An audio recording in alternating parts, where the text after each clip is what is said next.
Update है 12 में आपका स्वागत है। मैं हूं प्रतिबिंब शर्मा। सबसे पहले नजर मुख्य गतिविधियों पर।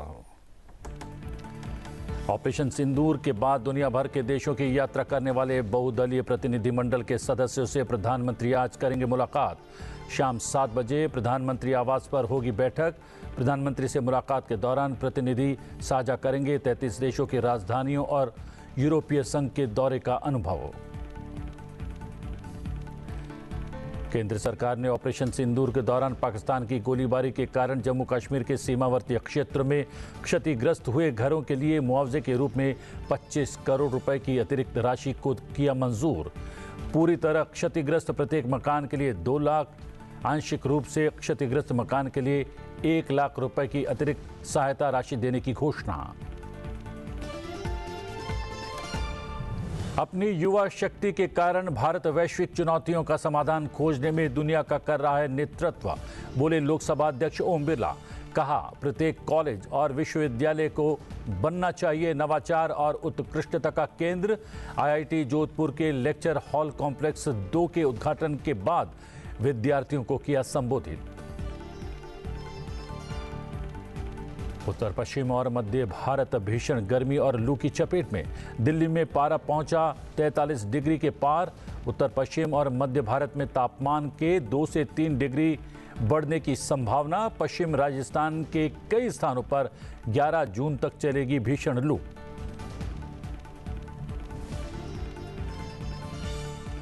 भारतीय क्रिकेट टीम के पूर्व कप्तान एमएस धोनी को इंटरनेशनल क्रिकेट काउंसिल की ओर से बड़ा सम्मान।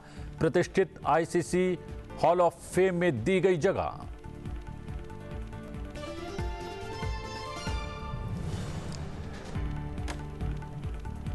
प्रधानमंत्री नरेंद्र मोदी आतंकवाद के मुद्दे पर पाकिस्तान को बेनकाब करने और पहलगाम हमले के जवाब में शुरू किए गए ऑपरेशन सिंदूर के बारे में जानकारी देने के लिए विभिन्न देशों की यात्रा करने वाले सर्वदलीय प्रतिनिधिमंडल के सदस्यों से आज मुलाकात करेंगे। ऑपरेशन सिंदूर के बाद दुनिया भर के देशों की यात्रा करने वाले बहुदलीय प्रतिनिधिमंडल के सदस्यों से प्रधानमंत्री नरेंद्र मोदी आज मिलने वाले हैं। ये मुलाकात प्रधानमंत्री के आवास 7 लोक कल्याण मार्ग पर शाम 7 बजे होगी। विदेश में गए प्रतिनिधिमंडल के सदस्य प्रधानमंत्री के साथ अपनी प्रतिक्रिया और अनुभव साझा करेंगे। पूर्व सांसद और पूर्व राजनयिक भी इन प्रतिनिधिमंडलों का हिस्सा थे, जिन्होंने 33 विदेशी राजधानी और यूरोपीय संघ का दौरा किया।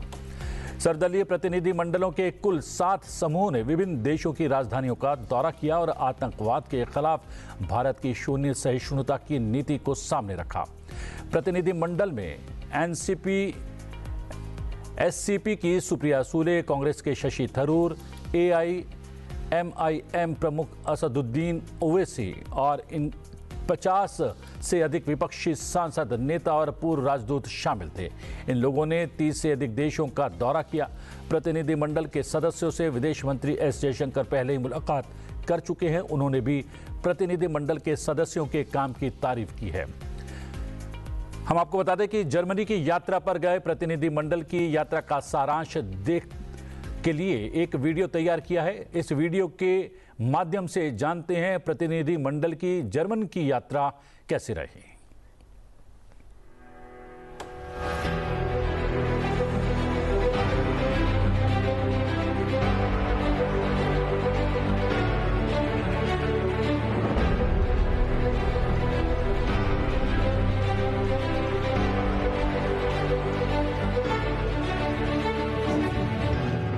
India is the country on earth for the last decades being most affected by terror attacks.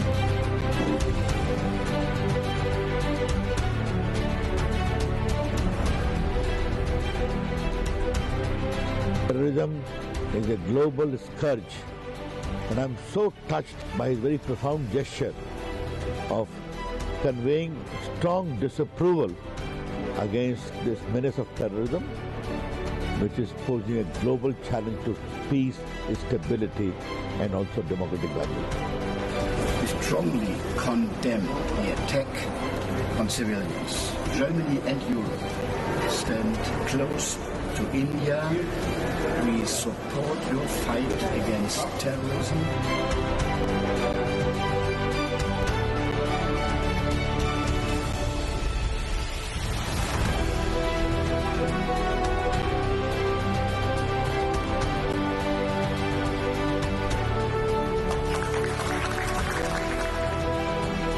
अगर कोई 10 दिन पहले शादी किए हुए हनीमून पर आए और उसकी रिलीजन पूछ के पत्नी के सामने गोली मार दे एक नेवी ऑफिसर को, नरवल को, how will you react? It was barbarism in extreme. इसलिए कार्रवाई हुई। मोदी जी ने कहा एनफ इज एनफ। केंद्र सरकार ने ऑपरेशन सिंदूर के दौरान पाकिस्तान की गोलीबारी के कारण जम्मू कश्मीर के सीमावर्ती क्षेत्र में क्षतिग्रस्त हुए घरों के लिए मुआवजे के रूप में 25 करोड़ रुपए की अतिरिक्त राशि को मंजूरी दी है। प्रधानमंत्री नरेंद्र मोदी ने हाल ही में पाकिस्तानी गोलाबारी से क्षतिग्रस्त हुए घरों के लिए अतिरिक्त मुआवजा राशि की घोषणा की थी। प्रधानमंत्री नरेंद्र मोदी ने घोषणा की कि पाकिस्तान की गोलीबारी से पूरी तरह से क्षतिग्रस्त प्रत्येक मकान के लिए 2 लाख रुपए और आंशिक रूप से क्षतिग्रस्त मकान के लिए 1 लाख रुपए की अतिरिक्त सहायता राशि दी जाएगी। प्रधानमंत्री की घोषणा के बाद केंद्रीय गृह मंत्री अमित शाह ने 2060 घरों के लिए गृह मंत्रालय से 25 करोड़ रुपए का अतिरिक्त प्रावधान कर त्वरित कार्रवाई सुनिश्चित की। पंजाब के सीमावर्ती क्षेत्र में भी इसी प्रकार की मुआवजा राशि प्रदान की जाएगी। गृह मंत्री ने 29 और 30 मई को जम्मू कश्मीर के सीमावर्ती जिले पुंछ का दौरा किया था। इस दौरान उन्होंने सीमा पार से गोलाबारी में जान गंवाने वाले लोगों के परिवारों के सदस्यों को अनुकंपा के आधार पर नियुक्ति पत्र भी सौंपे थे।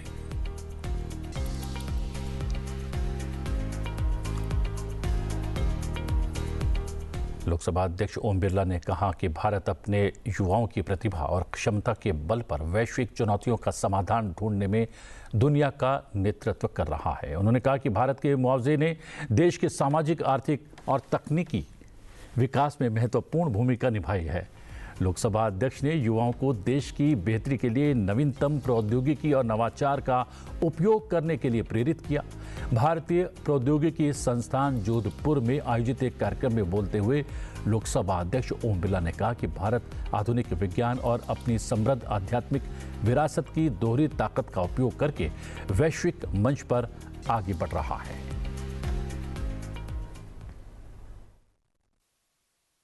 हमारे नौजवानों की बौद्धिक क्षमता, उनका सोच, उनका चिंतन, उनकी उद्यमशीलता, उनका नया सृजन करने की सामर्थ्य अद्भुत है। और ये परिवर्तन का दौर हम देख रहे हैं कि आज दुनिया के अंदर किसी भी विकसित राष्ट्र के अंदर उस देश को ऊंचाइयों पर ले जाने का अगर कोई योगदान दे रहा है तो भारत का नौजवान दे रहा है। दुनिया के जितने भी विकसित देश हैं, उन सारे विकसित देशों के अंदर प्रोफेशनल टेक्नोलॉजी के अंदर, विज्ञान के अंदर, वहां की सीओ के अंदर, जहां भी आप संस्थान में देखेंगे वहां भारत का नौजवान ही नेतृत्व कर रहा है। तो निश्चित रूप से हमारे नौजवानों की बौद्धिक क्षमता अद्भुत है। बौद्धिक क्षमता के साथ हमारा सामर्थ्य, हमारी ताकत, हमारी आध्यात्मिक ऊर्जा भी है, हमारा आध्यात्मिक चिंतन भी है। हम केवल शिक्षा के दृष्टिकोण से नहीं, हमारा चिंतन, हमारा विचार, हमारी सोच वह आध्यात्मिक भी है। इसलिए हमारे नौजवानों में आत्मविश्वास भी है, नए सपने देखने का सामर्थ्य भी है और उस नए सपने को साकार करने की ताकत भी है। लोकसभा अध्यक्ष ओम बिरला ने कहा कि भारत का युवा आज नौकरी चाहने वालों की बजाय नौकरी देने वाले बनने की ओर अग्रसर है और आईआईटी ने इस बदलाव में महत्वपूर्ण भूमिका निभाई है। उन्होंने कहा कि आईआईटी स्नातकों ने देश में स्टार्टअप इकोसिस्टम को मजबूत करने और आर्थिक विकास को बढ़ावा देने में महत्वपूर्ण भूमिका निभाई है। कोई समय था हमारे पास गिने चुने स्टार्टअप हुआ करते थे। आज मुझे जब नौजवान लड़का मिलता है तो उसका दृष्टिकोण, विचार परिवर्तन हो गया। अभी मैं कुछ दिन पहले जब जापान गया था तो जापान के अंदर पूरी एक कॉलोनी का सेक्टर हमारे आईटी के नौजवानों का था और 25% जापान के आईटी सेक्टर को भारत के नौजवान संभाल रहे हैं। अभी कुछ दिन पहले जब जापान के स्पीकर वहां एक इंडस्ट्रीज के लोगों का डेलीगेशन लेकर आए थे तो पहले जब लेके आए तब उन्होंने कहा हमें 25,000 नौजवानों की जरूरत है। अब आए 50,000 नौजवानों की आवश्यकता है। अब कह रहे हैं हमें 50 से ज्यादा लाखों लोगों की आवश्यकता है। कोई दुनिया का नहीं, आप दक्षिण कोरिया चल जाओ, रसिया चल जाओ, कोई देश ऐसा नहीं जहां देश के अंदर भारत के नौजवानों की कुशलता की आवश्यकता नहीं। विदेश मंत्री डॉक्टर सुब्रमण्यम जयशंकर 14 जून तक फ्रांस, यूरोपीय संघ और बेल्जियम की 7 दिवसीय यात्रा पर हैं। विदेश मंत्री डॉक्टर सुब्रमण्यम जयशंकर अपनी 1 हफ्ते की यात्रा में पहले चरण में कल बेल्जियम पहुंचे, जहां उन्होंने बेल्जियम के उप प्रधानमंत्री और विदेश मंत्री मैक्सिम प्रीवोट के साथ बैठक की। दोनों नेताओं ने व्यापार, निवेश, प्रौद्योगिकी, रक्षा, सुरक्षा और स्वच्छ ऊर्जा सहित द्विपक्षीय सहयोग को प्रगाढ़ करने पर व्यापक चर्चा की। विदेश मंत्री एस जयशंकर ने आतंकवाद से लड़ने में बेल्जियम के समर्थन और एकजुटता का स्वागत किया और भारत की ओर से बेल्जियम सरकार के प्रति आभार जताया। दोनों नेताओं ने भारत और बेल्जियम द्विपक्षीय संबंधों और भारत यूरोपीय संघ साझेदारी की भागीदारी की भी समीक्षा की और इसमें मजबूत गति से प्रगति की भी सराहना की। विदेश मंत्री डॉक्टर एस जयशंकर ने बेल्जियम और लक्समबर्ग के भारतीय समुदाय के लोगों के साथ बातचीत की। उन्होंने एक सोशल मीडिया पोस्ट में कहा कि बेल्जियम और लक्समबर्ग के भारतीय समुदाय के सदस्यों के साथ बातचीत करके बहुत अच्छा लगा। उनके साथ भारत बेल्जियम संबंधों की निरंतर प्रगति और यूरोपीय संघ के साथ जुड़ाव पर चर्चा हुई। साथ ही उन्हें आतंकवाद का मुकाबला करने और भारत की प्रगति और समृद्धि सुनिश्चित करने के प्रयासों से भी अवगत कराया गया।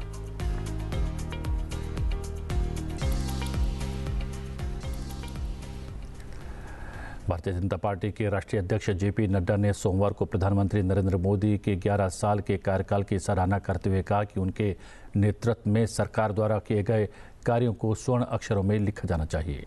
भाजपा मुख्यालय में संवाददाता सम्मेलन को संबोधित करते हुए भाजपा के राष्ट्रीय अध्यक्ष ने कहा कि प्रधानमंत्री मोदी ने एक उत्तरदायी और मजबूत सरकार प्रदान की है। जेपी नड्डा ने मोदी सरकार द्वारा लिए गए साहसिक निर्णयों को गिनाते हुए अनुच्छेद 370 को निरस्त करने, 3 तलाक को खत्म करने, वक्फ संशोधन, नोटबंदी, महिला आरक्षण विधेयक का जिक्र किया।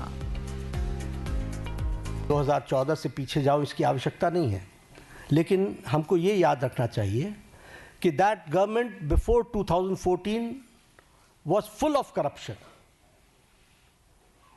भ्रष्टाचार से आकंठ डूबी हुई सरकार थी, घोटालों से में संलिप्त सरकार थी और तुष्टीकरण के साथ काम करने वाली सरकार थी। एक नेगेटिविज्म का वातावरण था, कुछ नहीं बदलने वाला।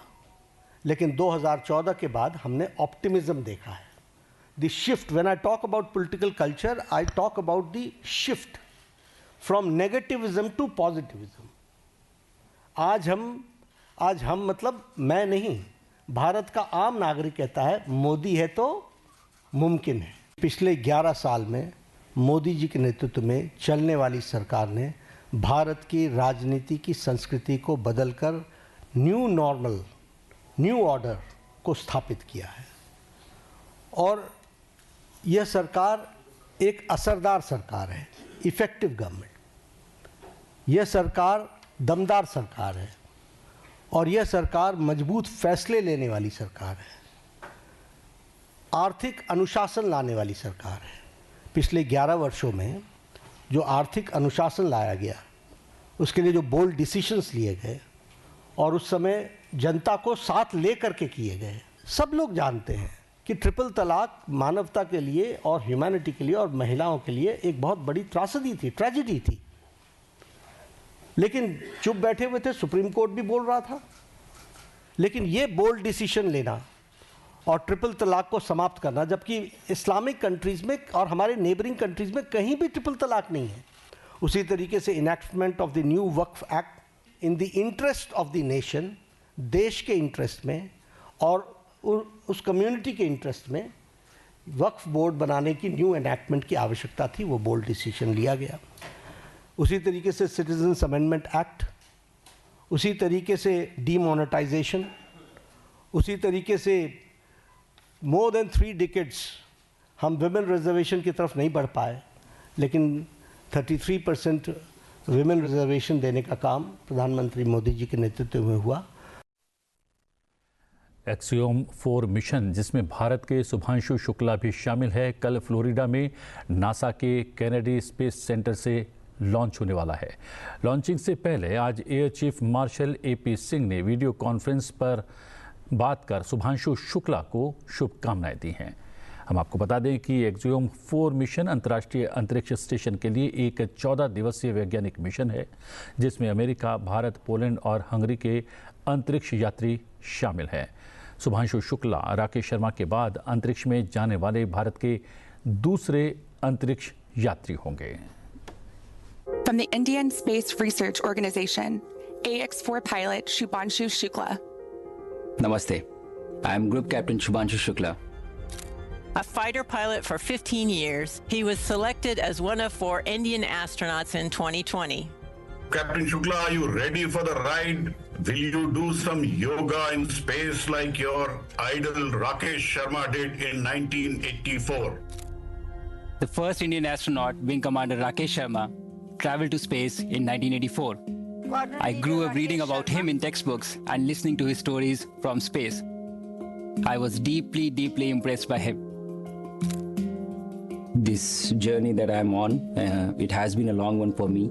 And it started out somewhere. I didn't know that this is the path it is going to finally take.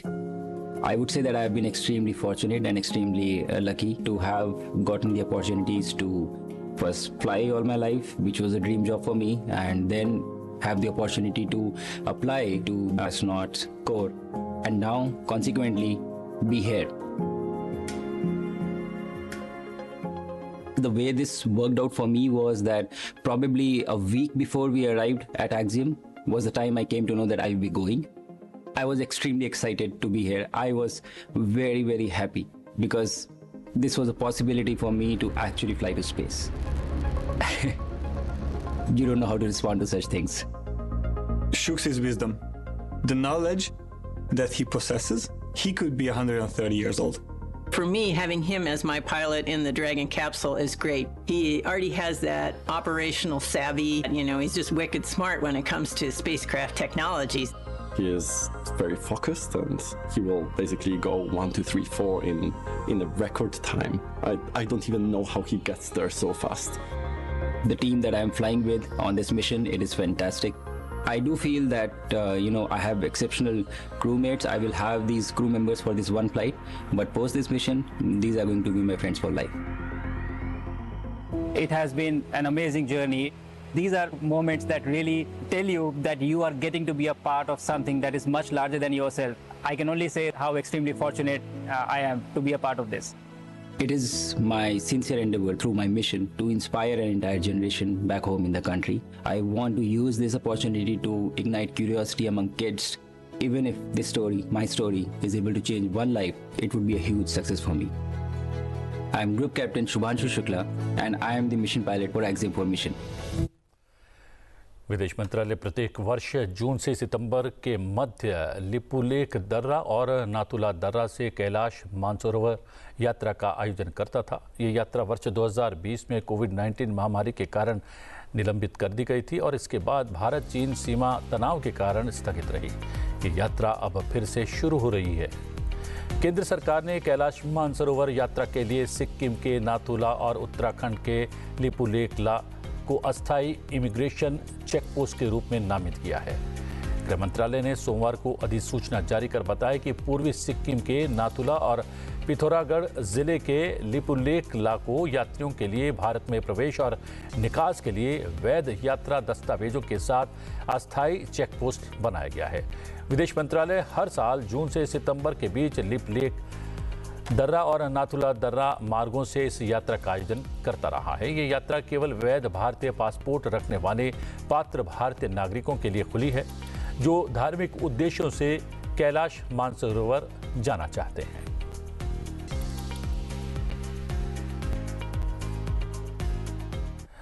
देश हर साल 26 जुलाई को कारगिल विजय दिवस मनाता है। ये वो दिन है जब भारतीय सैनिकों ने दुर्गम पहाड़ियों पर पाकिस्तानी घुसपैठियों को पीछे खदेड़ते हुए जीत हासिल की थी।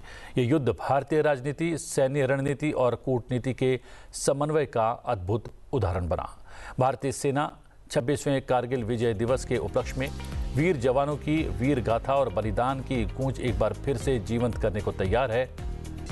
इस वर्ष भारतीय सेना कारगिल विजय दिवस की 26वीं वर्षगांठ पर शहीदों के परिवारों को सम्मानित करने के लिए एक विशेष अभियान चला रहा है। सेना के अधिकारी शहीदों के घर जाएंगे और उनके परिजनों से मुलाकात करेंगे।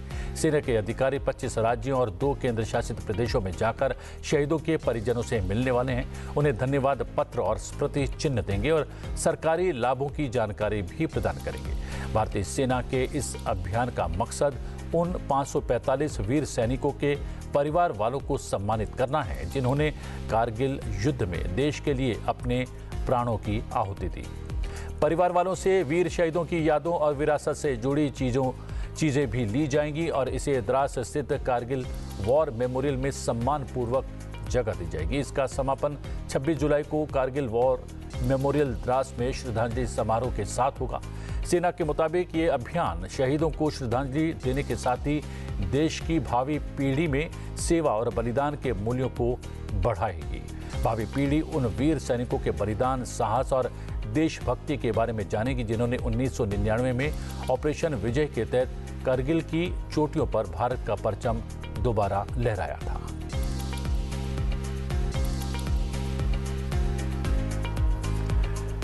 हिमाचल प्रदेश और उत्तराखंड को छोड़कर इस समय पूरा उत्तर पश्चिम और मध्य भारत भीषण गर्मी और लू की चपेट में है। उत्तर भारत में प्रचंड गर्मी का दौर लगातार जारी है। दिल्ली के मौसम की बात करें तो अभी अगले 2-3 दिन भीषण गर्मी का सितम देखने को मिलेगा। मौसम विभाग ने बताया कि आने वाले दिनों में कुछ स्थानों पर पारा 44 डिग्री सेल्सियस के पार जा सकता है। वहीं मौसम विभाग ने राजस्थान, दिल्ली, हरियाणा, पंजाब, चंडीगढ़, उत्तर प्रदेश, मध्य प्रदेश में भी हीट वेव का अलर्ट जारी किया है। इसके अलावा राजस्थान, पंजाब, हरियाणा, उत्तर प्रदेश और मध्य प्रदेश में भी हीट वेव का अलर्ट जारी किया गया है।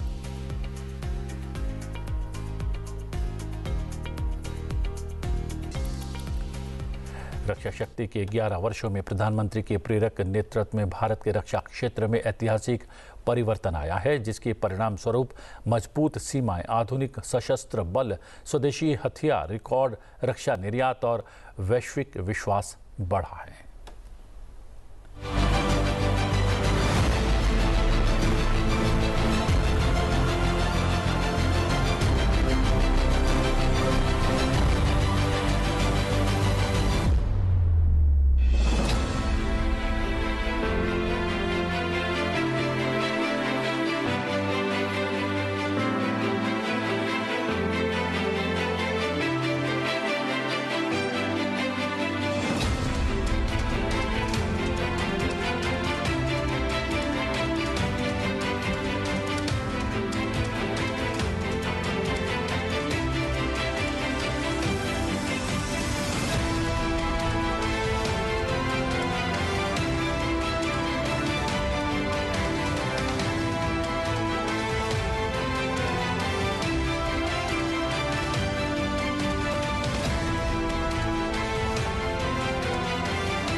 भारतीय क्रिकेट टीम के पूर्व कप्तान MS धोनी को इंटरनेशनल क्रिकेट काउंसिल की ओर से बड़ा सम्मान दिया गया है। टीम इंडिया को 2 बार विश्व चैंपियन बनाने वाले पूर्व दिग्गज कप्तान MS धोनी को प्रतिष्ठित ICC हॉल ऑफ फेम में जगह दी गई है। भारत के लिए 500 से ज़्यादा इंटरनेशनल मैच खेलने वाले MS धोनी ने टीम इंडिया को 2007 में T20 और 2011 में विश्व कप और 2013 में चैंपियन ट्रॉफी का खिताब दिलवाया था।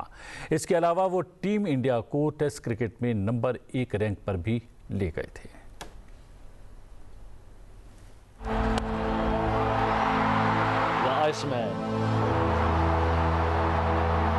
He will be looked at as one of the greatest cricketers ever to have come from India, without a shadow of doubt.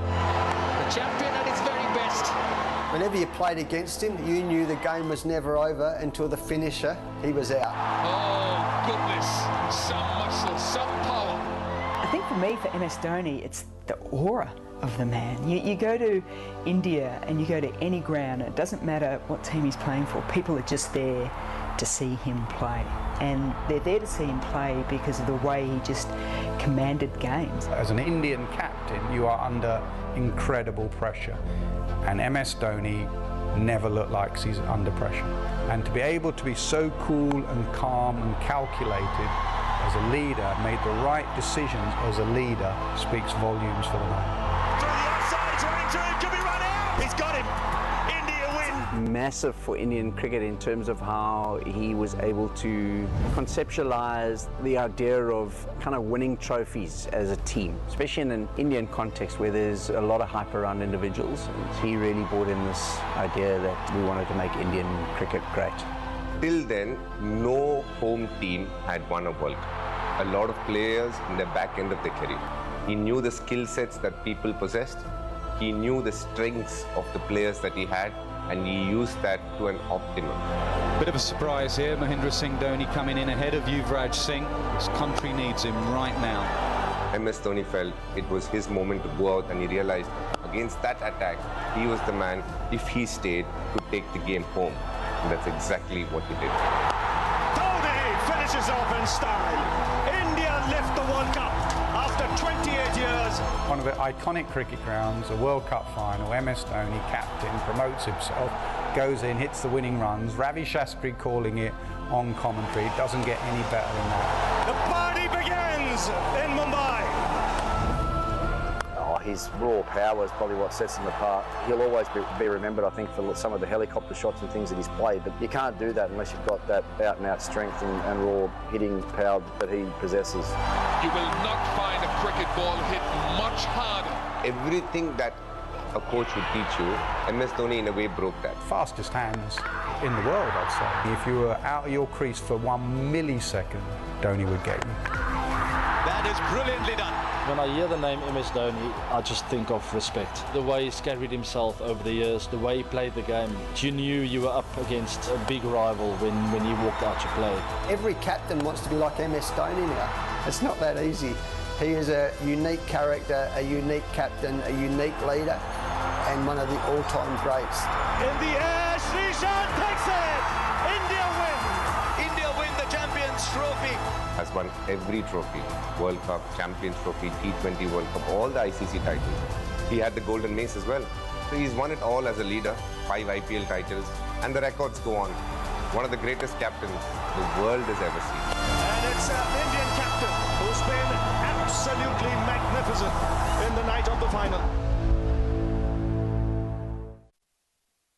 बीते 11 वर्षों में सरकार की हर योजना ने केंद्र में गरीब भाई बहनों के साथ ही जन जन का कल्याण सुनिश्चित किया है। उज्ज्वला हो या PM आवास, आयुष्मान भारत हो या भारतीय जन औषधि या फिर PM किसान सम्मान निधि, इन सभी योजनाओं ने देशवासियों की उम्मीदों को नए पंख दिए हैं। सरकार ने इस दौरान पूरी निष्ठा और सेवा भाव के साथ लोगों का जीवन आसान बनाने के लिए हर संभव प्रयास किया है। चलते चलते आपको छोड़े जाते हैं इस 11 वर्ष की यात्रा के एक विशेष वीडियो के साथ। आप देखिए ये वीडियो, मुझे दीजिए आगे, बने रहिए सनसनी टीवी के साथ। नमस्कार। हर सुबह सूरज सिर्फ उजाला नहीं लाता,